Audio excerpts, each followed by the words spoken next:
On the morning of May 12, 1943, Kapitänleutnant Joachim Berger stood in the conning tower of U-456, scanning the grey Atlantic horizon through salt-crusted binoculars. The convoy ahead, designated ONS-5, stretched across miles of heaving ocean, 43 merchant vessels carrying tanks, aircraft, ammunition and food that Britain desperately needed to continue the war. Berger had been hunting convoys for 2 years, had sent 17 Allied ships to the bottom, and wore the Knight's Cross at his throat as testament to his success. He knew the rhythm of convoy warfare as intimately as he knew the creaking sounds of his own boat diving. The merchant ships would lumber along in their protective formation. The handful of destroyers and corvettes would race between them like sheepdogs protecting a flock, and the U-boats, operating in coordinated wolf packs, would probe for weaknesses, strike at night, and slip away before the escorts could mount effective counterattacks.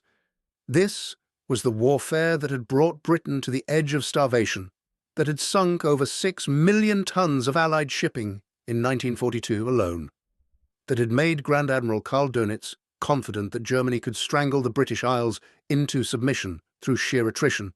But on this morning, Berger noticed something that made his experienced hunter's instinct whisper warnings. A small aircraft carrier steamed with the convoy, its flight deck clearly visible even at distance. Not one of the fleet carriers that occasionally accompanied fast military convoys, but something smaller, less impressive looking. An escort carrier, the British called them, or jeep carriers in American naval parlance. Berger had received intelligence briefings about these vessels, converted merchant ships fitted with flight decks, carrying perhaps 24 aircraft. The briefings had been dismissive. These improvised carriers lacked the speed, the armor, the aircraft capacity of proper fleet carriers. They were desperate measures by an enemy running short of solutions. The standing orders from BDU, the U-boat command headquarters in Paris, remained unchanged. Avoid the carriers if possible. Focus on the merchants. A single torpedo into a freighter represented destroyed cargo, while attacking a warship consumed a torpedo that could otherwise sink valuable merchant tonnage. Berger lowered his binoculars and descended into the control room, calling for a diving depth that would take U-456 beneath the thermaline layer where British asdic detection would lose effectiveness. According to documentation preserved in the German Federal Military Archives at Freiburg, May 1943 would become known among surviving U-boat commanders as Black May, a month when everything changed, when the North Atlantic hunting grounds that had been Germany's most successful operational theatre transformed into a killing ground where U-boats died faster than German shipyards could replace them. Berger understood the strategic importance of the Battle of the Atlantic. Germany could not invade Britain, could not defeat the Soviet Union without concentrating forces eastward, could not maintain its conquests across Europe if America's industrial might reach Allied armies unhindered. The U-boat force represented Germany's primary weapon for severing the maritime lifelines connecting America to Britain. If you're enjoying this deep dive into the story, hit the subscribe button and let us know in the comments from where in the world you are watching from today. Dönitz commanded approximately 400 operational U-boats in May of 1943, the largest submarine fleet Germany had deployed during the war. His operational doctrine emphasized wolf-pack tactics, massing multiple boats against convoys to overwhelm their escorts through concentrated attacks. U-boats would shadow convoys from beyond visual range, transmitting position reports that allowed BDU headquarters to vector additional submarines into attack positions. Then, at night, when visibility favored submarines over surface defenders, the wolf pack would strike from multiple directions simultaneously, creating chaos that prevented coordinated defensive responses. This system had worked with devastating effectiveness throughout 1942 and early 1943. Allied convoy losses had reached unsustainable levels. British food reserves dropped to critically low levels. Churchill privately expressed doubts about whether Britain could continue the war if shipping losses continued at current rates. The statistics preserved in the official British history of the war at sea, compiled by Captain Stephen Roskill, documented the crisis with grim clarity. In November 1942, U-boats sank over 100 Allied merchant ships. The trend showed German submarines winning the tonnage war, destroying ships faster than Allied shipyards could build replacements. Yet, by the time Berger positioned U-456 for his attack on Convoy ONS-5, the strategic situation in the North Atlantic had begun shifting with a speed that German naval intelligence failed to appreciate. The escort carriers that Berger observed were not isolated experiments, but the leading edge of a systematic transformation in Allied anti-submarine warfare. The British had converted grain ships and tanker hulls into auxiliary carriers. America's shipyards were producing escort carriers using mass production techniques that launched new vessels every few weeks. These ships, carrying aircraft equipped with improved radar, depth charges, and, most critically, the ability to provide continuous air coverage over convoys, were closing the mid-Atlantic gap. The mid-Atlantic gap represented the central strategic problem in convoy defense.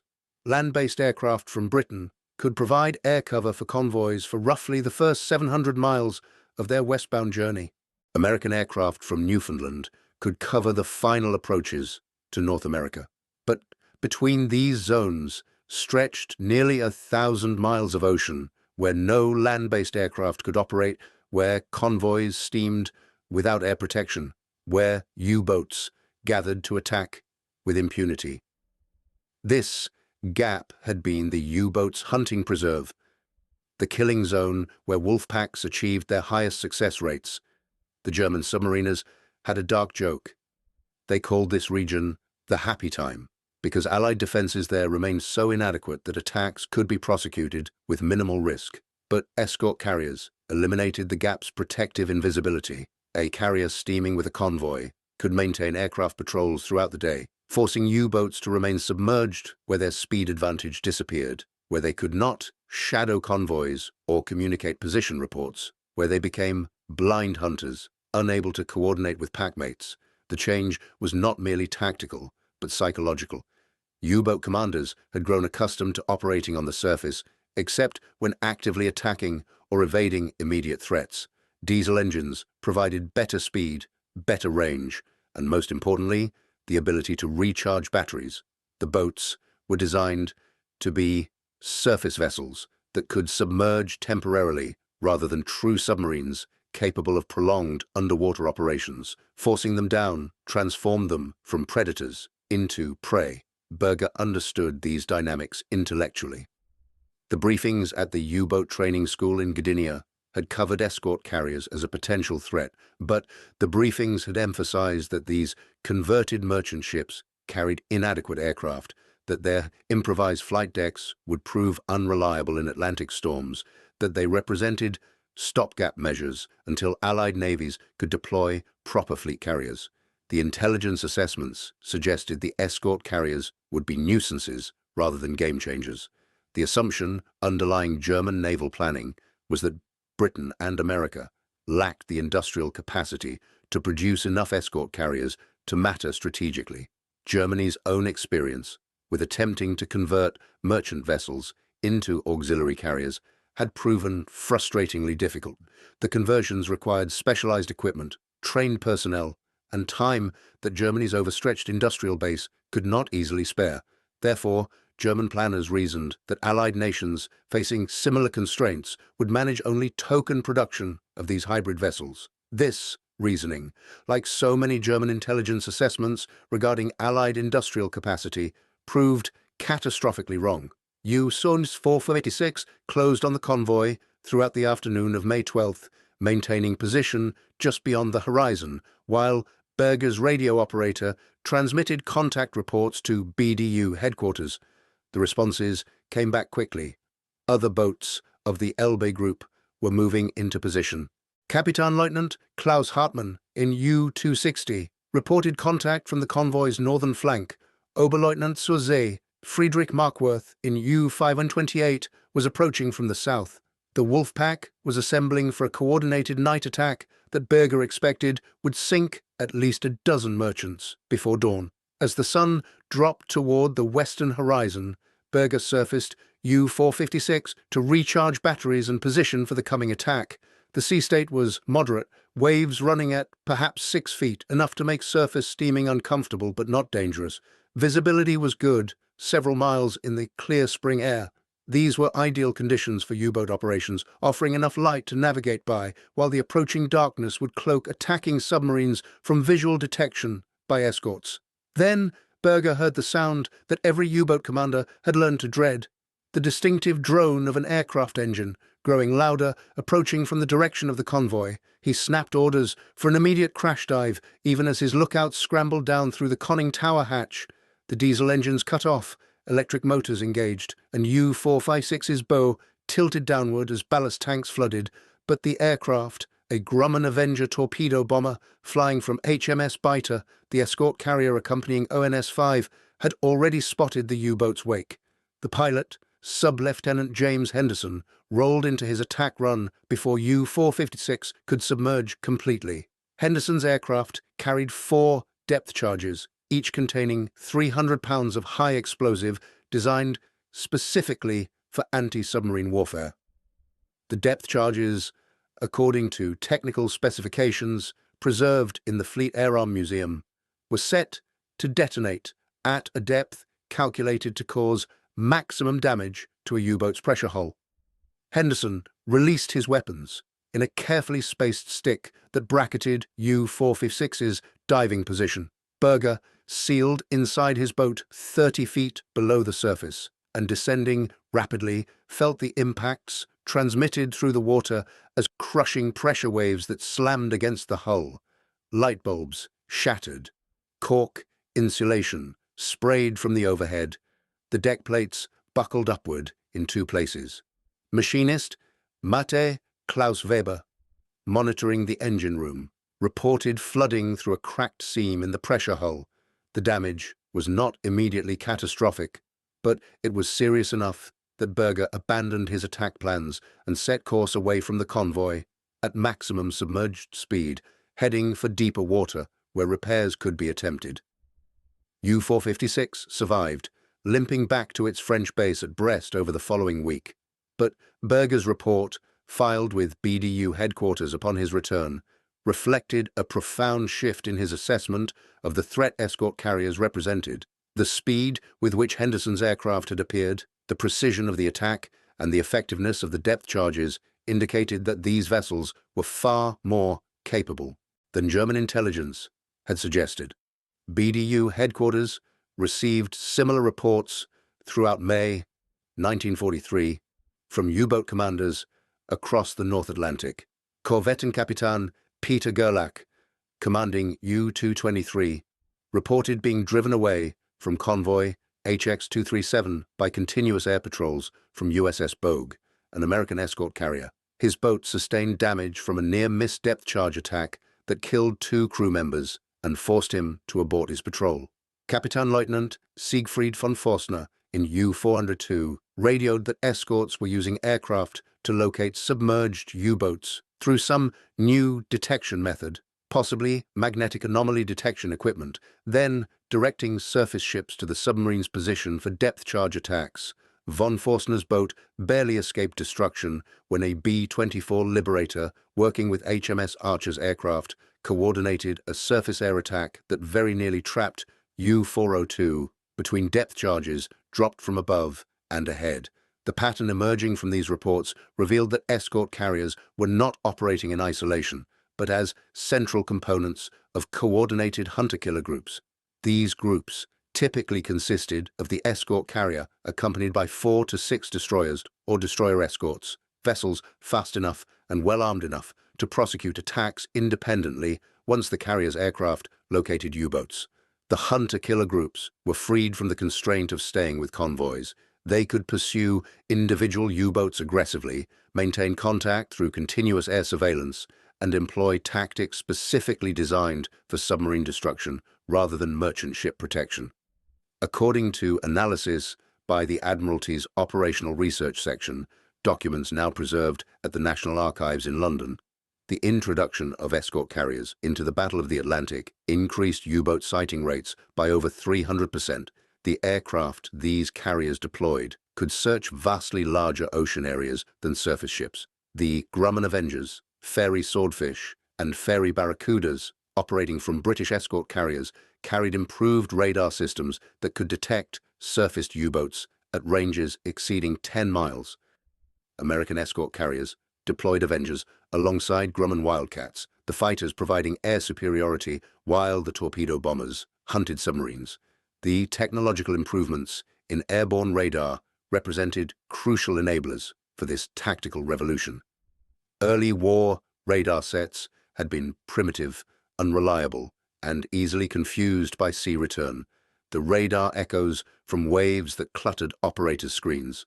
But by 1943, centimetric wavelength radar had matured into equipment that could reliably distinguish U-boat conning towers from surrounding ocean. Aircraft equipped with these radars could patrol in darkness or poor weather, conditions that had previously protected surfacing U-boats from air attack.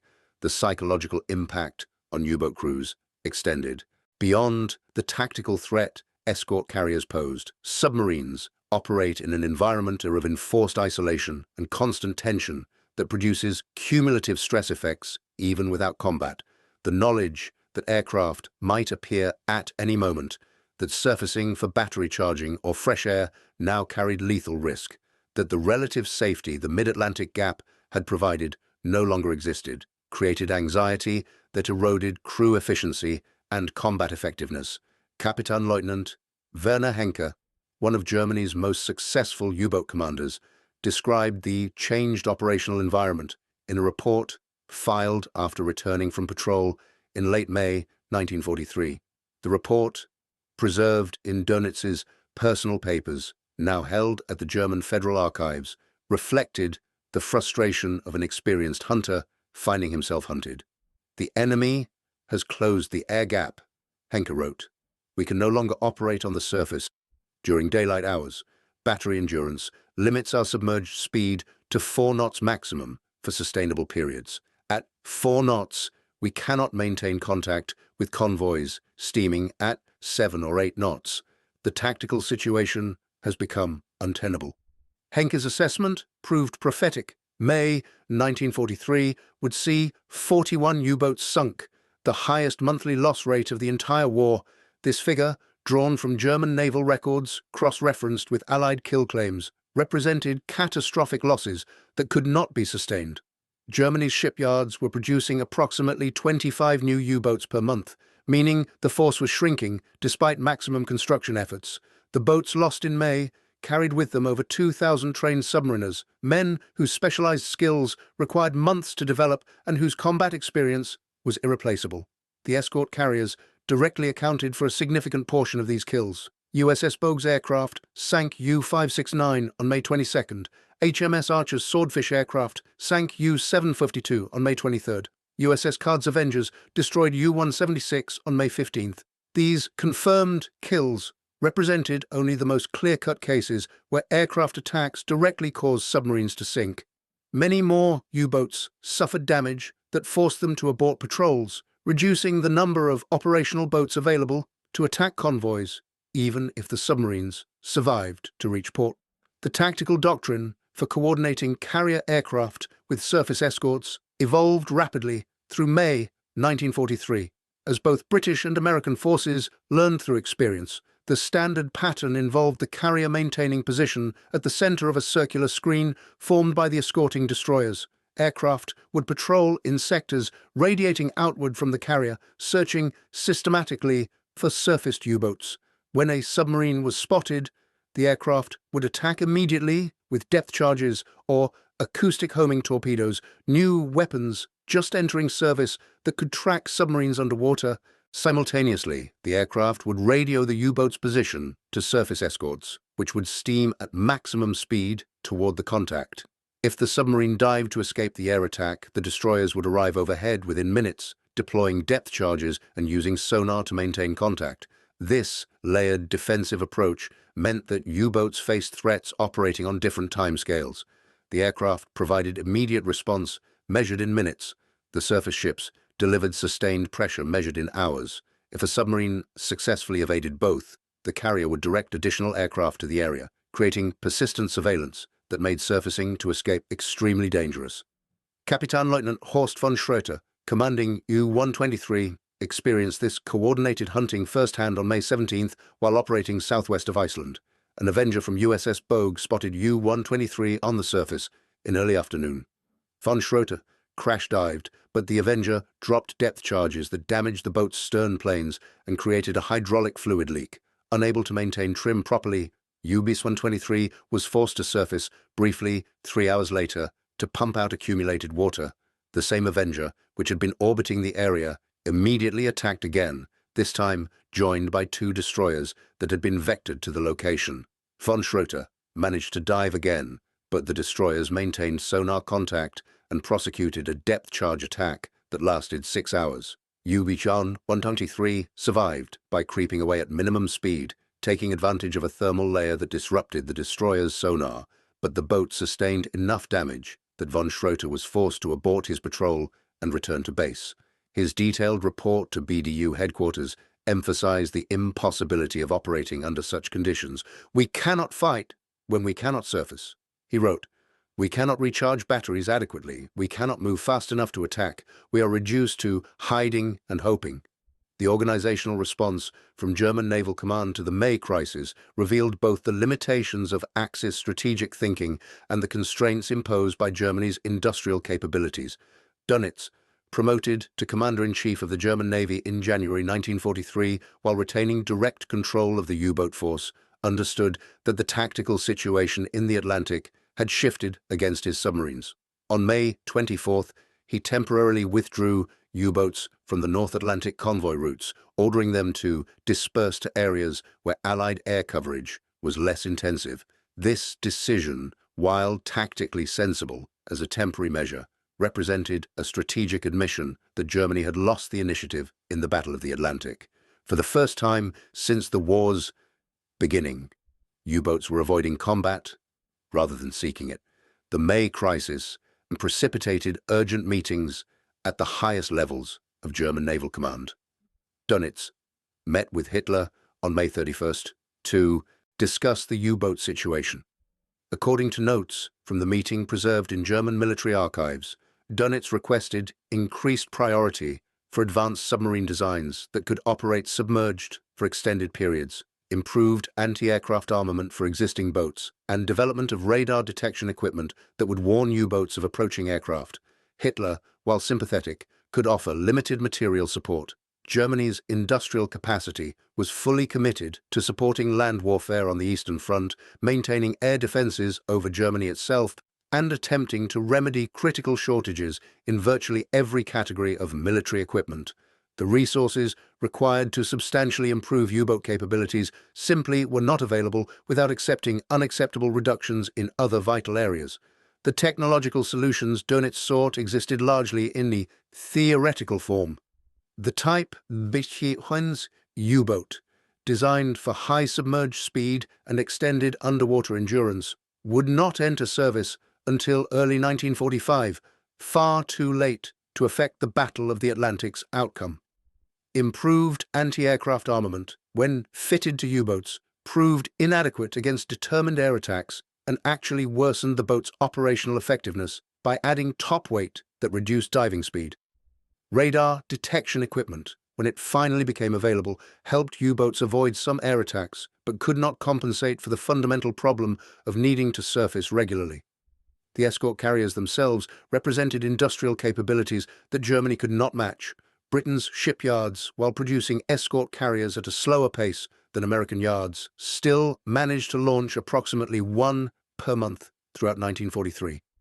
American shipyards, applying mass production techniques perfected in merchant ship construction, were producing escort carriers at astonishing rates. Kaiser Shipbuilding alone launched over 50 escort carriers during the war, with construction times dropping to under 3 months per vessel. This production scale, backed by America's vast industrial capacity and protected from enemy attack by ocean buffers, created material advantages Germany could not overcome through tactical excellence or operational innovation. The human cost of May 1943's U-boat losses resonated through German naval communities in ports along the French coast and in Germany itself. Bases like Lorient, Brest, and Saint-Nazaire transformed from confident offensive headquarters into somber places where too many boats failed to return from patrol. Wives received telegrams, fathers read casualty notices. The U-boat service, once regarded as an elite assignment offering opportunities for glory and recognition, increasingly resembled a death sentence. The statistics were grimly clear. A U-boat crewman in 1943 had approximately a 30% chance of surviving the war. Those odds would worsen in 1944 as Allied anti-submarine capabilities continued improving. The young men who volunteered for submarine service did so knowing these statistics, motivated by patriotism, duty, the warrior ethos cultivated by Nazi propaganda, or simply because they had been assigned to submarines and had no choice but to serve. Oberleutnant zur See Hans-Joachim Schwantke, commanding U-43, wrote a letter to his wife after returning from a patrol in early June 1943. The letter, later preserved after Schwantke died when U-43 was sunk in July, provided insight into the psychological state of U-boat commanders facing the new reality. "We are no longer hunters," he wrote. "We have become the hunted. The sea that once concealed us now feels like a trap. Every sunrise brings aircraft. Every dive brings fear that we will not surface again. I do not know how much longer we can continue." Schwanke's fatalism was not universal. Some commanders maintained aggressive spirits despite the deteriorating tactical situation. But even the most determined warriors recognized that courage alone could not overcome the material and technological advantages the Allies were deploying. The U-boat force was fighting a losing battle of attrition, where each patrol reduced the number of experienced crews available, while Allied anti-submarine forces grew stronger and more numerous. The strategic implications of the May crisis extended beyond the immediate tactical reversals in the Atlantic. Germany's ability to threaten Allied maritime communications formed a critical component of Hitler's strategic calculus. If U-boats could not prevent American military buildup in Britain, then the eventual Allied invasion of Western Europe became inevitable. Germany would face a two-front war against opponents with vastly superior resources. The U-boat campaign's failure, signaled by May's losses, and the withdrawal from North Atlantic convoy routes, marked a turning point comparable to Stalingrad or the defeat in North Africa. Germany had lost the initiative on yet another front and lacked the means to regain it. Allied intelligence services monitoring German naval communications through ultra-decryption of Enigma signals recognized the significance of May's events immediately. The intelligence summaries produced by Bletchley Park's Naval Section, documents now available to researchers at the National Archives, noted with satisfaction that U-boat radio traffic had declined precipitously after May 24th, indicating reduced operational activity. The analysts correctly interpreted this as evidence that German submarine operations had been disrupted fundamentally rather than merely interrupted temporarily. The Western Approaches Command, responsible for convoy defense in the Eastern Atlantic, adjusted escort deployment patterns to capitalize on the changed situation. With U-boat activity reduced in the North Atlantic, escorts could be concentrated on routes where submarines remained active or could be allocated to support the upcoming Mediterranean operations associated with the invasion of Sicily. The strategic flexibility this provided demonstrated how decisively the escort carriers and associated technologies had shifted the campaign's momentum.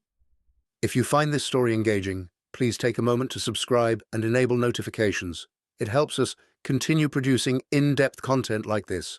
The individual stories of U-boats lost in May 1943 illustrated the variety of circumstances that could lead to submarine destruction once escort carriers closed the air gap. U-209, commanded by Kapitänleutnant Heinrich Brodder, was caught on the surface by aircraft from HMS Biter on May 7th. The subsequent depth charge attack ruptured the pressure hull, forcing the crew to abandon ship. 33 men survived to be picked up by escorts. 14 died in the sinking.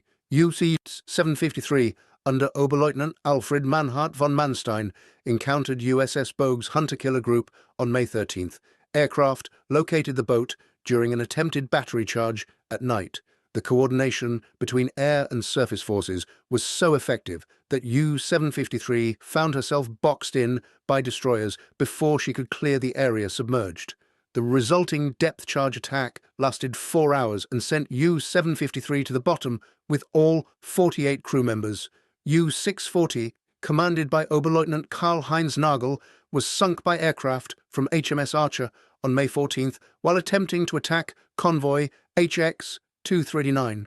The Swordfish aircraft that made the kill used radar to approach through cloud cover, achieving complete surprise. U-640 had no opportunity to dive before depth charges detonated alongside the conning tower, breaking the boat's back and killing her entire crew of 46 men instantly. These accounts, drawn from Allied action reports and German casualty records, represented only the documented cases where causes of loss could be definitely established. Several U-boats disappeared during May without any reported Allied contact, presumably victims of mechanical failure, accidental flooding, or attacks that left no survivors to report circumstances. The uncertainty about their fates added another layer of psychological burden on crews of surviving boats. The technological arms race between U-boats and their hunters accelerated throughout the remainder of 1943 and into 1944. Germany introduced schnorkel equipment, a device allowing diesel engines to run while the boat remained submerged just below the surface. This technology, developed originally by the Dutch before the war, reduced but did not eliminate the need for surface operation. Schnorkeling was slow, mechanically unreliable in early installations, and created a distinctive wake that aircraft could spot visually.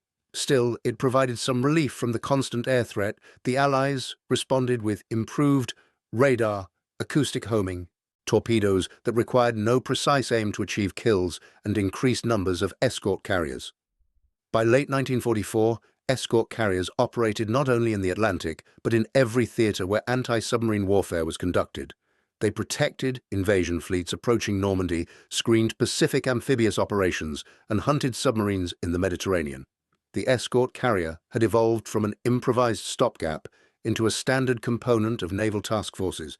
The human element in this technological competition deserves particular emphasis. Aircraft pilots flying anti-submarine patrols faced deadly monotony, punctuated by moments of intense danger. Hours of searching featureless ocean produced numbing boredom that had to be overcome when contacts finally appeared and required instant aggressive action. The pilots were young, typically in their early 20s, flying aircraft that were reliable but unforgiving of mistakes. Engine failures over the open ocean meant ditching and hoping for rescue. Navigation errors meant running out of fuel before reaching the carrier. Combat damage from U-boat anti-aircraft fire could cripple aircraft suddenly. Sub-Lieutenant James Henderson, the pilot who attacked U-446, flew 73 anti-submarine patrols from HMS Biter during 1943. In his personal diary, now held by the Fleet Air Arm Museum, he described the contradiction of hunting human beings while maintaining professional detachment.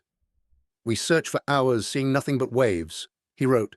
"Then, suddenly, there's a submarine, men on the conning tower, and we're diving to attack before conscious thought intervenes. Afterward, you remember they were people, probably young like us, and now they're drowning in a shattered hull, but in the moment, they're just the target."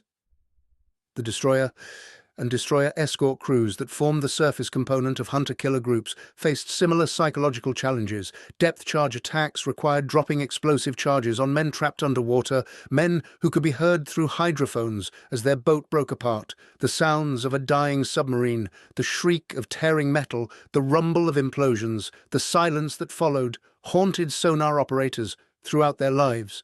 Yet this grim work was necessary to protect the merchant seamen whose ships carried the supplies that kept Britain fighting and enabled the build-up for eventual liberation of Europe.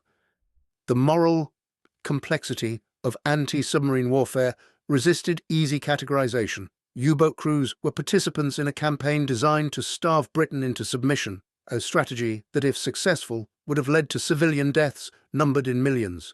The submariners knew this. They attacked tankers carrying fuel oil, freighters carrying grain, refrigerated ships, carrying meat. They understood that sinking these vessels meant British civilians would go hungry, would freeze during winter, would lack medicines and essential supplies. Some U-boat commanders expressed pride in contributing to Germany's war effort through these attacks. Others privately questioned the morality of unrestricted submarine warfare, but continued serving because refusal meant execution. For cowardice, the Allied pilots and sailors hunting these submarines were defending their nations against aggression, protecting merchant crews who volunteered for desperately dangerous work, ensuring that military supplies reached armies fighting to defeat Nazi tyranny. The righteousness of their cause provided moral clarity that helped them cope with the killing they performed. Yet individual Germans, trapped in dying submarines, were not abstract embodiments of evil, but young men who drowned in darkness, and the Allied sailors who killed them sometimes struggled with nightmares about the sounds they'd heard through hydrophones. The tactical innovations that emerged from the May crisis included improved coordination between escort carriers and land-based patrol aircraft. The RAF Coastal Command and U.S. Navy patrol squadrons flying from Iceland, Newfoundland, and the Azores began receiving real-time information about U-boat positions from carrier aircraft. This intelligence sharing created overlapping coverage zones where submarines detected by one platform could be attacked by multiple platforms in succession, leaving U-boats no safe intervals to surface. According to operational analysis documents from the Admiralty's Tactical School, the coordination between different air assets increased U-boat sighting rates by an additional 50% beyond what escort carriers alone achieved. The system worked because of improved communications equipment, standardized reporting procedures, and most critically, the institutional willingness to share intelligence across service boundaries that had previously guarded information jealously. Kapitänleutnant Siegfried Keutschke, commanding U-616, experienced this coordinated approach firsthand on June 11, 1943, when attempting to return to base after a patrol west of Gibraltar. An aircraft from HMS Biter spotted U-616 during an afternoon battery charge. Keutschke dived immediately, but the aircraft dropped a sonobuoy, a floating radio transmitter connected to a hydrophone that allowed the aircraft to track the submarine underwater. The aircraft then radioed U-616's position and course to an RAF Coastal Command Wellington patrol bomber operating from Gibraltar. The Wellington arrived overhead 40 minutes later and deployed additional sonobuoys to maintain contact. When U-616 was forced to surface 3 hours later due to battery depletion, the Wellington attacked immediately with depth charges. Keutschke managed to dive again, but now a Royal Navy destroyer that had been vectored to the area arrived and prosecuted a depth charge attack that forced U-616 to surface with her crew abandoning ship. Keutschke and 37 crew members survived. 6 died in the attack. The industrial dimensions of the escort carrier program demonstrated American and British capacity for large-scale production under wartime conditions. The United States Maritime Commission coordinated escort carrier construction across multiple shipyards, standardizing designs to enable maximum production efficiency. The Casablanca-class escort carriers, of which 50 were built between 1942 and 1944, used prefabricated sections that could be assembled rapidly. Kaiser Shipbuilding's Vancouver yard refined construction techniques to the point where hull assembly took under 60 days, with fitting out requiring additional time, but still producing completed carriers in under 4 months from keel laying to commissioning. Britain's escort carrier program, while less extensive than America's, still produced over 30 vessels during the war. British yards converted grain ships, tankers, and even incomplete merchant hulls into auxiliary carriers. HMS Activity, commissioned in September 1942, was built on a refrigerated cargo ship hull. HMS Nirana, commissioned in December 1943, started life as a cargo liner. These conversions required sophisticated engineering to integrate flight decks, hangar spaces, aircraft fuel systems, and aviation ordnance magazines into hulls designed for entirely different purposes. The work proceeded despite German bombing raids on British ports and material shortages that required constant improvisation. The aircraft operating from these carriers evolved rapidly as manufacturers incorporated combat lessons into new designs and modifications. The Grumman Avenger received improved radar equipment in 1943 models. The Fairey Barracuda, which entered service in early 1943, carried heavier depth-charge loads than earlier types. Most significantly, both British and American aircraft began deploying acoustic homing torpedoes in late 1943. These weapons, designated Mark 24, Meet-P9 by the Americans to conceal their true nature and called FIDO in service use, revolutionized anti-submarine warfare by enabling attacks on submerged targets. The torpedo used passive acoustic homing, listening for the sounds of a submarine's propellers and electric motors, then steering itself toward the source. U-boat commanders had no effective countermeasure against FIDO when it was first introduced. The weapons achieved kill rates exceeding 30%, dramatically higher than conventional depth charges. Captain Lieutenant Günther Kuhnke, commanding U-125, became one of FIDO's early victims when aircraft from USS Card attacked his boat on May 6, 1943. The aircraft dropped the acoustic torpedo while U-125 was submerged, attempting to evade after being spotted on the surface. Kuhnke heard an unusual engine sound approaching through the water, then a massive explosion that ruptured the pressure hull and sent U-125 plunging to the bottom. All 54 crew members died. The loss report, filed by BDU headquarters, noted that survivors from other boats in the area heard the explosion, but could not explain what weapon had been used. The mystery contributed to growing anxiety among U-boat crews about new Allied capabilities. The enhancing psychological warfare dimensions of the Battle of the Atlantic received less attention than tactical and technological aspects, but proved equally important to outcomes. Allied intelligence services, working through the Political Warfare Executive, produced propaganda materials emphasizing U-boat losses and highlighting the futility of submarine operations. These materials, dropped over German cities and U-boat bases by RAF aircraft, aimed to demoralize submariners and discourage volunteers from joining the U-boat service. The propaganda contained enough truth, carefully verified statistics about U-boat losses, photographs of sunken submarines, lists of boats that failed to return, to be credible while emphasizing hopelessness of Germany's strategic situation. German propaganda responded with claims about devastating Allied shipping losses and imminent victory through submarine warfare. But U-boat crews, returning from patrol, could not be deceived about conditions in the Atlantic. They knew how many boats failed to return. They attended too many memorial services for lost comrades. They saw empty berths at submarine pens where boats had departed and never returned. The gap between propaganda claims and observable reality created cynicism that eroded morale more effectively than enemy propaganda ever could. Dönitz attempted to maintain morale through personal leadership, visiting submarine bases frequently, speaking with crews, presenting decorations, and emphasizing the strategic importance of the U-boat campaign. His efforts had some effect. Many submariners maintained faith in their commander and believed his assurances that new technologies would restore German advantages. But others recognized that Dönitz's promises rang hollow against the evidence of mounting losses and deteriorating tactical conditions. The relationship between technological innovation and tactical doctrine illustrated fundamental differences between German and Allied approaches to naval warfare.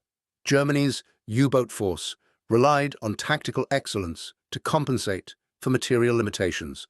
The Wolfpack tactics, the skilled commanders, the high-quality training all aimed to maximize effectiveness of limited numbers of submarines. When Allied technological advantages, particularly escort carriers and improved radar, degraded these tactical methods, Germany lacked industrial capacity to respond effectively. The Allies, conversely, relied on material superiority and systematic application of technology to overcome German tactical proficiency. Individual Allied pilots and destroyer commanders might be less skilled than their German counterparts, but they operated within systems that provided technological advantages, reducing the importance of individual excellence. The escort carriers exemplified this approach. They were not sophisticated warships, but converted merchant vessels operated by crews with limited training, yet their aircraft, equipped with advanced radar and guided by competent pilots, proved devastatingly effective against U-boats. The May 1943 crisis forced Germany to confront the reality that its strategic position was deteriorating across all fronts. The Eastern Front consumed enormous resources for diminishing gains. The Mediterranean theatre was collapsing after North Africa's loss. Strategic bombing was destroying German industrial capacity. And now the Atlantic, the one theatre where Germany had maintained offensive initiative, had turned against the Reich.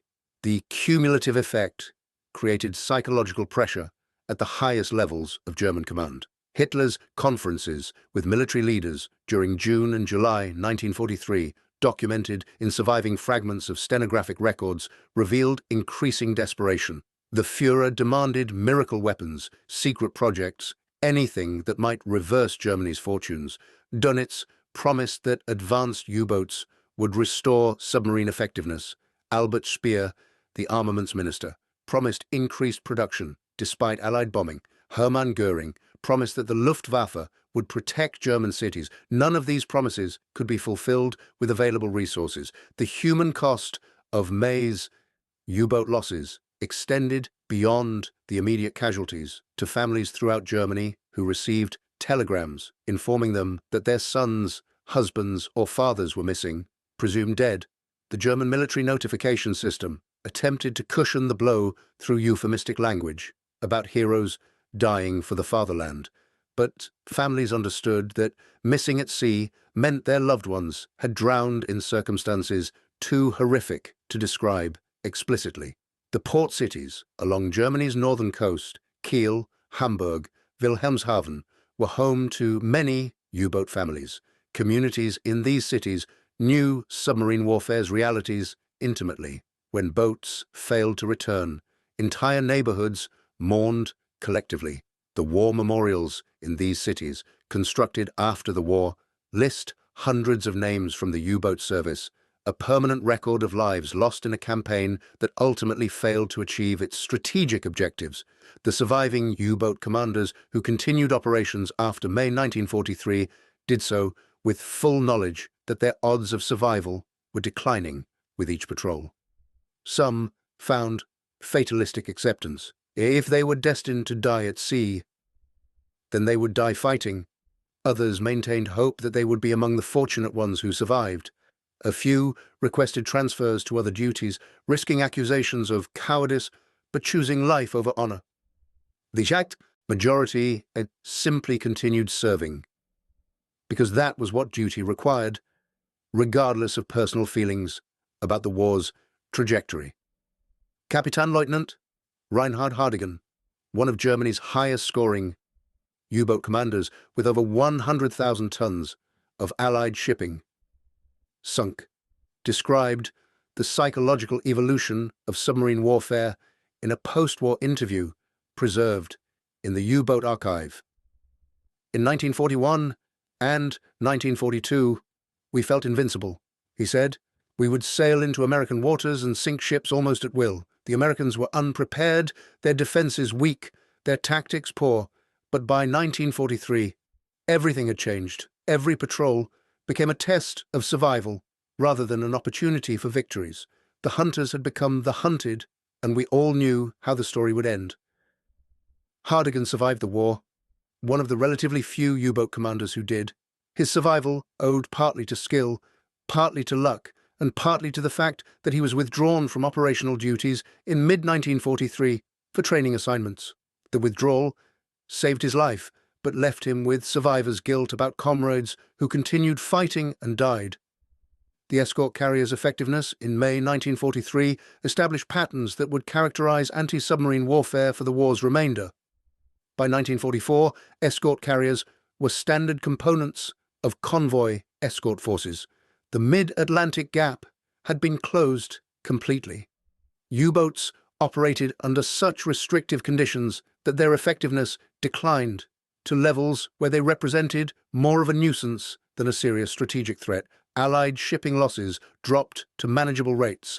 The massive buildup of American forces in Britain for the Normandy invasion proceeded without significant interference from U-boats. The statistics told the story with brutal clarity.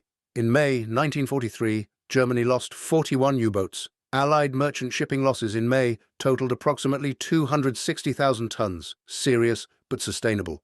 By comparison, in November 1942, before escort carriers became numerous, Allied losses exceeded 700,000 tons, while German U-boat losses totaled 13 boats. The reversal was complete and permanent. The technological lessons from the escort carrier campaign influenced post-war naval development across multiple nations. The United States Navy incorporated anti-submarine warfare as a core mission, developing specialized carriers dedicated exclusively to submarine hunting.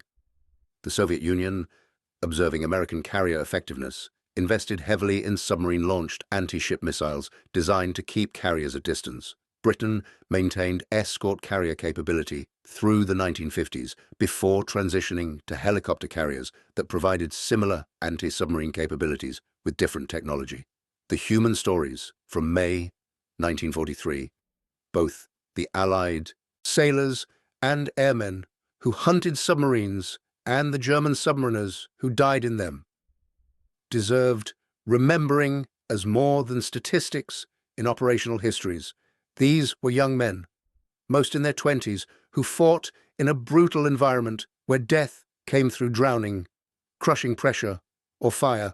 The Allied participants fought for causes they believed just, defending their nations against aggression. The German participants fought for a regime whose evil many of them failed to recognize or chose to ignore, but their individual courage and suffering were no less real.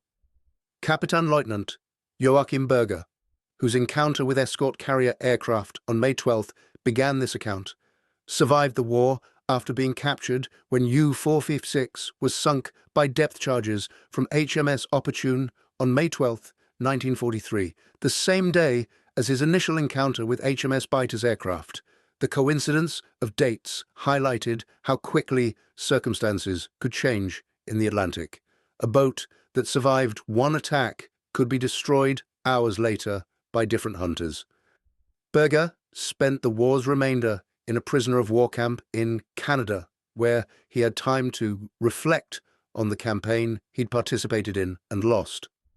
In a letter to his wife, written in 1946 after his repatriation, Berger described his evolving understanding of what had happened in May 1943.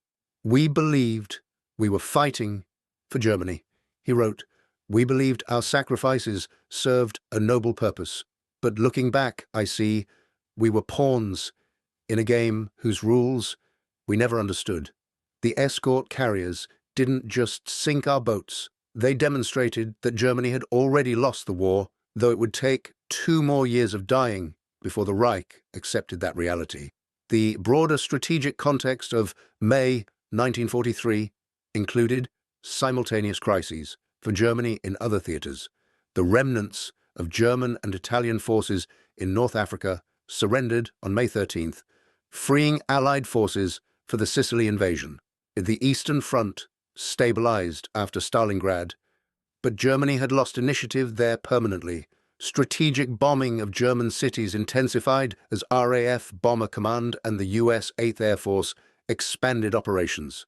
The cumulative effect was a Reich increasingly on the defensive everywhere, unable to concentrate forces decisively, gradually being ground down by opponents with superior resources.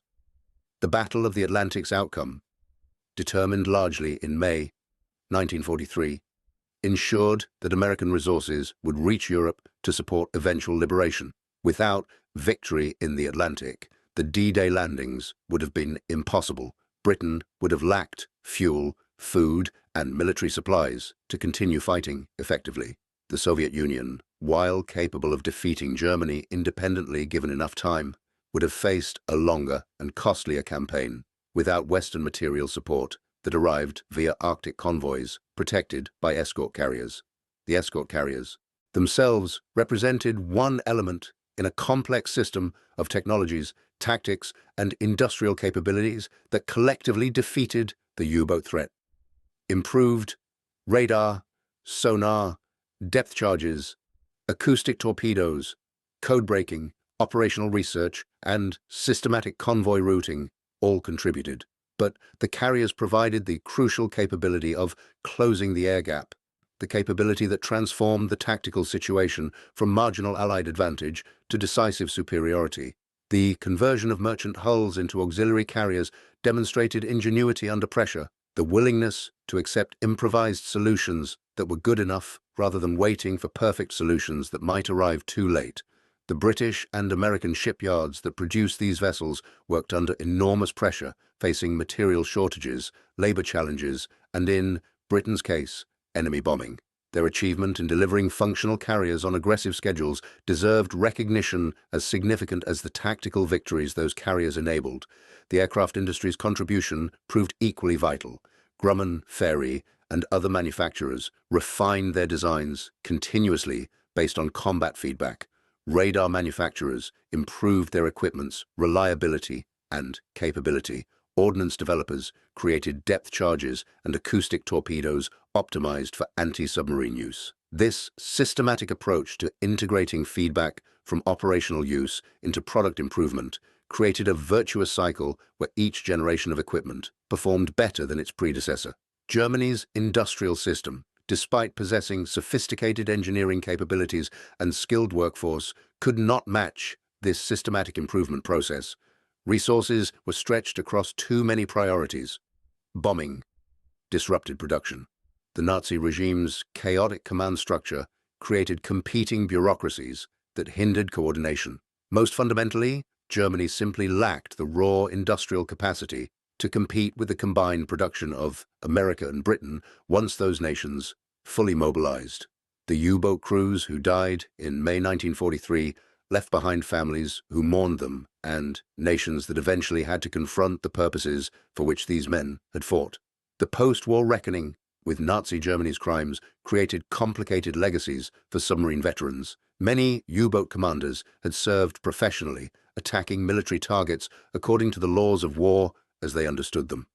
Others had participated in atrocities, machine-gunning survivors, or refusing rescue to merchant sailors. Determining individual responsibility decades after events proved difficult and sometimes impossible. The German Naval Memorial at Le Beau, near Kiel, lists over 30,000 German sailors who died during the Second World War, including more than 28,000 U-boat crew members. The memorial's existence sparked debate about how to commemorate men who fought for an evil regime. Some argued that individual sailors, whatever their nation's causes, deserved remembrance. Others contended that memorializing service to Nazi Germany legitimized that service. The debate continued without resolution, reflecting broader tensions in how societies remember complicated pasts. The Allied participants in the Battle of the Atlantic received recognition through various means. Convoy, Escort veterans formed associations that maintained connections and preserved histories. Museums in Britain, Canada, and the United States created exhibits about the campaign. Historians documented the technical and tactical developments that led to Allied victory, the strategic significance of the battle, the reality that Allied success in the Atlantic enabled everything else the Western Allies accomplished in Europe, ensured that the campaign retained prominent place in Second World War historiography. Sub-Lieutenant James Henderson, the Fleet Air Arm pilot whose attack on U-456 represented one small action in a vast campaign, returned to civilian life after the war and rarely spoke about his service. Like many combat veterans, he found that experiences which had seemed monumentally important during the war faded into private memories that resisted sharing with those who hadn't been there. He attended occasional reunions of HMS Biter's crew, maintaining friendships with men who understood without requiring explanation. The technological revolution in naval warfare that escort carriers represented continued evolving after the Second World War ended. Helicopters replaced fixed-wing aircraft for many anti-submarine missions, offering advantages in hover capability and flexibility that carriers adapted to accommodate. Nuclear-powered submarines created new challenges that required new solutions. Satellite surveillance provided capabilities that Second World War participants could barely imagine. But the fundamental principle that closing the air gap required carriers capable of providing persistent air coverage remained valid across technological generations. The Battle of the Atlantic's human dimensions, the fear that U-boat crews experienced during depth charge attacks, the exhaustion that convoy escort sailors endured during weeks at sea, the determination that merchant seamen showed by continuing to sail despite terrible losses represented experiences that transcended the specific technologies and tactics of 1943. These were universal human responses to mortal danger, to duty, to the bonds formed through shared peril. Understanding these dimensions helped make sense of a campaign that could otherwise reduce to statistics and technical descriptions. The May 1943 crisis represented a turning point not merely in the Battle of the Atlantic, but in the Second World War's broader trajectory. Germany's failure to prevent Allied control of Atlantic sea lanes meant that American industrial might would be brought to bear in Europe. The Reich's strategic position became ultimately untenable once the Atlantic campaign was lost. Hitler could still order armies to fight. Goebbels could still produce propaganda about final victory. But the material realities of Germany's situation, facing enemies on all sides with resources Germany could not match, meant that defeat was inevitable. The timing and cost remained uncertain, but the outcome was determined. The U-boat commanders who recognized this reality after May 1943 faced profound psychological challenges. They were being ordered to continue fighting in a campaign that was lost, to risk their lives and their crews' lives for objectives that could not be achieved. Some found meaning in duty itself, in serving loyally regardless of outcomes. Others rationalized that continued U-boat operations, even if strategically ineffective, at least forced allies to allocate resources to anti-submarine warfare that might otherwise be used elsewhere. A few simply went through motions, doing enough to avoid charges of cowardice, but no longer taking the aggressive risks that earlier in the war had characterized successful U-boat commanders. The institutional response from German Naval Command oscillated between unrealistic optimism about new technologies restoring U-boat effectiveness and grim realism about the campaign's trajectory. Dönitz maintained public confidence while privately acknowledging in communications with Hitler that the U-boat war had become defensive rather than offensive. The Grand Admiral argued that continued submarine operations remain necessary to prevent allies from redeploying anti-submarine forces to other missions, a justification that was partially valid but could not disguise the fundamental failure of the U-boat campaign to achieve its strategic objective of severing Allied maritime communications. The stories of individual U-boats, lost in May 1943, each representing unique circumstances and human dramas, collectively illustrated how decisively the campaign had turned against Germany. U-954 sunk by aircraft from USS Berger on May 19th, U-258 destroyed by depth charges from HMS Swale on May 20th, U-414 sent to the bottom by HMS Viceroy on May 25th. Each loss meant more families receiving telegrams, more crews who would never return home, more evidence that the Atlantic had become a killing ground for U-boats rather than a hunting preserve. The Allied merchant seamen who benefited from improved anti-submarine defenses remained largely unaware of the tactical and technological factors that improved their survival odds. They knew only that fewer ships were being sunk, that convoys were making it through more frequently, that the terrible losses of 1942 had diminished. For men who had sailed through repeated U-boat attacks, who had seen ships torpedoed and comrades killed, the improved situation provided profound relief, even if they didn't understand the escort carrier's role in creating that improvement. The complexity of the anti-submarine campaign involving dozens of technologies, hundreds of ships and aircraft, thousands of personnel, and strategic decisions made at the highest levels of government resisted simple narratives. Escort carriers were crucial but not solely responsible for victory. Improved radar mattered but required skilled operators to be effective. Code breaking provided intelligence advantages, but demanded security measures to prevent Germans from realizing their codes were compromised. Each element connected to others in ways that created emergent capabilities exceeding the sum of individual components. This complexity made the campaign fascinating for military historians and frustrating for those seeking simple explanations. The Battle of the Atlantic could not be reduced to a single decisive battle or a single technological breakthrough. It was won through sustained effort across years, through incremental improvements that accumulated into decisive advantages, through the perseverance of personnel who continued fighting despite fear and exhaustion. The escort carriers represented one element, albeit a crucial one, in this complex campaign. Thank you for watching. For more detailed historical breakdowns, check out the other videos on your screen now, and don't forget to subscribe.